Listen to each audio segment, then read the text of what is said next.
Код медиа каналына катталыңыз жана Билерман Ордо интеллектуалдык оюндарын көрүп туруңуз. Экинчи раунд.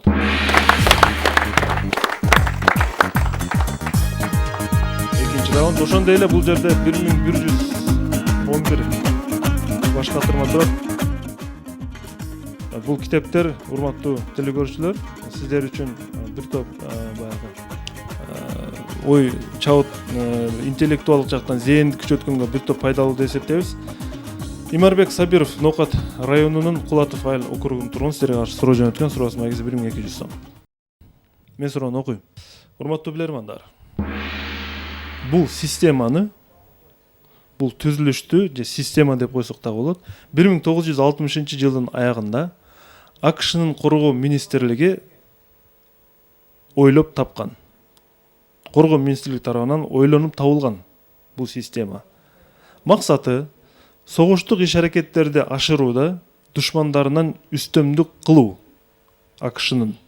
Бул система Россияга 1985-жылы келе баштаган, ал эми Кыргызстанга болсо 1995-жылдан баштап жайыла баштаган.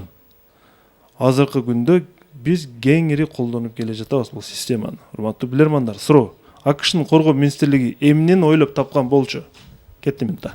Коргоо министри АКШда. 960 жылда аягында. Согушка байланыштуу. Согушта өз үстөмдүгүн көрсөтүү. Кыргызстан качан жетти деди? 95-жылдан келип биздин шайлоо 95 жылга чейин шайлоо болгон 90 шайлоо. Анан башка альтернативдүү түрдө Курултай болгон 95-жылдан. 92-жылы болгон. Бүткүл 92-жылы 95 колдонуп келген. Анан кийин Кыргызстанга келди. коргоо министри болот, оборона министри. Авиабаза болушу мүмкүн. Манас. Башка бир жерлерге авиабазаны куруу. Орнотуу эмеспи? Башка бир жерлерге коюу. Ошо 60-жылдар Канчанчы келген бизге? Баягындай. Аскерлерди күчтөр шарык баяларды алып келип орнотуу. Аскердик күчтөрдү бул жерге жайгаштыруу. Бул система. Кеңири колдонобузбу? Кайда колдонобуз? Можно баягы которулар системалар боюнча 1960-жылы коргоодо банктар качан ишке чегарага тиешеси барбы? Жылдар акчалар жоготпай валюталар. Чегарага тиешеси коргоо министри. Коргоо Коргоо министри согушта өз үстөмдүгүн ойлоп тапкан. 85 жылда Чой. Кудайберди мырза, ким жооп берет? Урматтуу алып баруучу, биз ойлонуу үчүн 30 секунд убактыбызды алсак бонусубузду. 30 секунда кетти. Аэропортто баарыбыз колдонобуз деп атат ошо Манас жакын болуп атат да 95. Интернет. Можно интернет. Компьютер көтөргөндө программа чыккан. Программирование башталып кетти. Интернет. Согуш малына үстөмдүк кылыш үчүн деп атат. Согуш малына. Согуш малында Маалыматтарды тез жеткизүү. Разведка. Интернет ойлоп. Чалгынчылык убагында. Америкадан Бизге 95 жылдан бирдеке. Андан кийин интернет 85 жыл 95 жыл азыр күндө кеңири колдонобуз. Кудайберди мырза 30 секунд аяктады. Урматтуу алып баруучу, экинчи суроого жоопту деле өзүм берген аракет жасайын. Ордо тынчтанабыз. Биздин оюбуз боюнча бул согушта үстөмдүк душман үстүнөн үстөмдүк кылуу болсо, бул 95 жылы Кыргызстанга келип аткан болсо, биз кеңири колдонуп аткан болсок барыбыз, демек бул интернет болушу мүмкүн. Эмне үчүн дедиңиз? Эмне үчүн дегенде, биз ошондон баштап Советский Союз тарапынан болгондон кийин өнүгө баштадыкпы. Маалыматты эрте жеткирүү максатында ошондо. Же сотовый телефон ушундай связь, мындайча айтканда байланыш.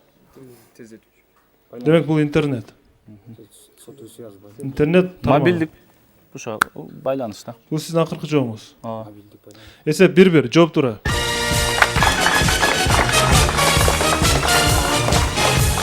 Бул интернет дүйнөлүк желеси, анткени бул тармак менен маанилүү маалыматтарды душмандарга билдирбестен, байкатпастан өз ара маалымат алмаштыруу максатында ойлоп тапкан. Бүгүнкү күндө бул эгерде согуштук максатта ойлоп табылган болсо, бүгүнкү күндө дүйнөдө бардык тармак боюнча бул интернет үстөмдүк кылып келүүдө. Эсеп 1-1.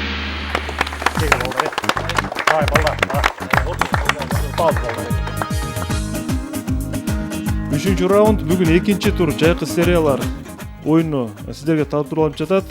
биздин даректерге суроо жөнөтүүнү улантсаңыздар болот. Facebook баракчасында, Facebook порталында биздин баракчабыз бар. Ошондой эле кат аркылуу почтадан дагы жөнөтсөңүздөр болот. Демек, сиздерге каршы Астрахань области Россия Федерациясынан суроо келген Жейхун Жавадов аттуу телекөрүүчү сиздерге каршы суроо жөнөткөн. Суроосунун байгеси 1300 сом. Астрахань университетинин студенти Жейхун сиздерге төмөндөгү суроону берген. Урматтуу билермандар, эгерде сиздер Москвадагы метролордо шаардын борборуна карай жөнөп калсаңыз, Москванын метросуна түшүп, шаардын борборуна карай жөнөп калсаңыз, анда станциялардын аттары айтылган жерлерге келгенде борборго карай кетип бараткан метродон эркектин добушу маалымат берет экен сиздерге. Мына эркек комментатор дейбизби? Эркек добушу менен даректер айтылат экен. Эгер шаардын борборунан кайра артка жылып баштаганда, станцияларга жеткенде аялдын үнү жарыя айтып турат экен. Ошондой эле эгер айлампага туш келип калса, метро сааттын жүрүшүнө карай жүрсө, эгер метро эркектин үнү, ал эми саатка каршы, саат жебесине каршы жүрсө, аялдын үнү микрофондон жаңырат экен. Урматтуу билермандар, метродогу мындай эреже кайсы категориядагы жүргүнчүлөр үчүн колдонулат? Минутта кетти. Жүргүнчүлөр. Дин кызматкерлеринен эмеспи? Дин кызматкерлери. Бардыгы эле Москвада дин кызматкери көп жүрөт. Жок. Метрода көбүнчө. Метро чет элдик саякатчылар болушу. Туристтер саякат. Сен некенин билбеш үчүн, Жан отура кетип атамбы же кайтып кетип атамбы да? Мен ортосунда отурган болсом, орус тилин билбегендергеби?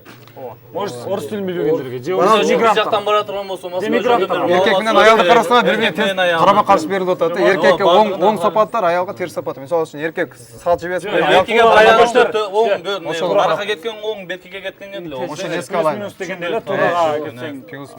Анда бул саякатчылар үчүн Туристтер или мигрант. аялдарды экинчи орунга койсо, бул дин кызматкерлери болушу мүмкүн. Жан келген Жөнөкөйлөр анда эске албаса, бул саякатчылар үчүн. Москванын тургундарын ал жаңылып. нормальный нерсе. Саякатчылар балким Туристтерге может Москваны билбеген адамдар. Метро биринчи жолу кирип аткан адамдар. Аны эми ким биринчи? Турист. саякатчы болушу мүмкүн. Чет элдик саякатчылар. Туристтер деп. Делегаттар жүрбөйт да ана жерде. Мигрант эле Мигранттар канчалык көңүл бурбайт. анда туристтерге. Турист болуп атат азыр. Эң жагында Москвага кире шап келе турган ошол. Шаардын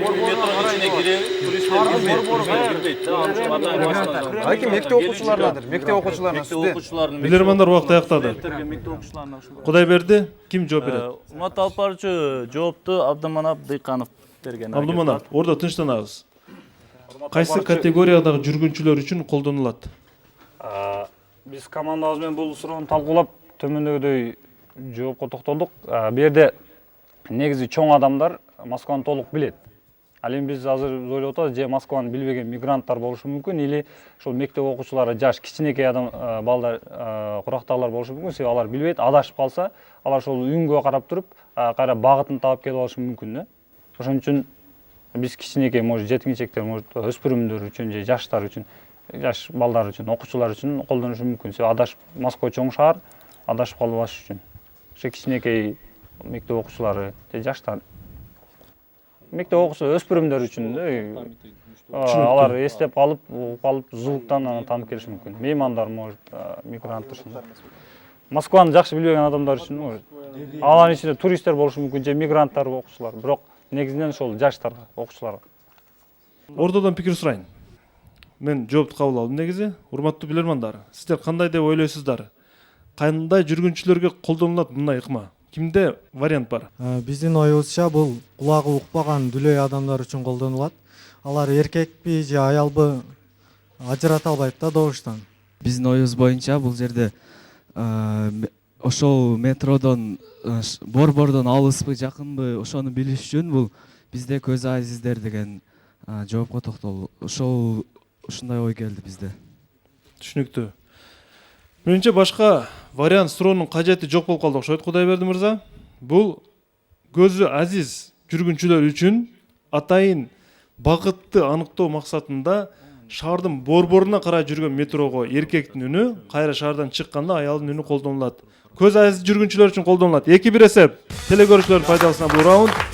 Астрахань областынан келген суроонун ээси Жейхун Жавадовду биз 1300 сом утушу менен куттуктайбыз жана телекөрүүчүлөр 1 упай алдыга өтүштү.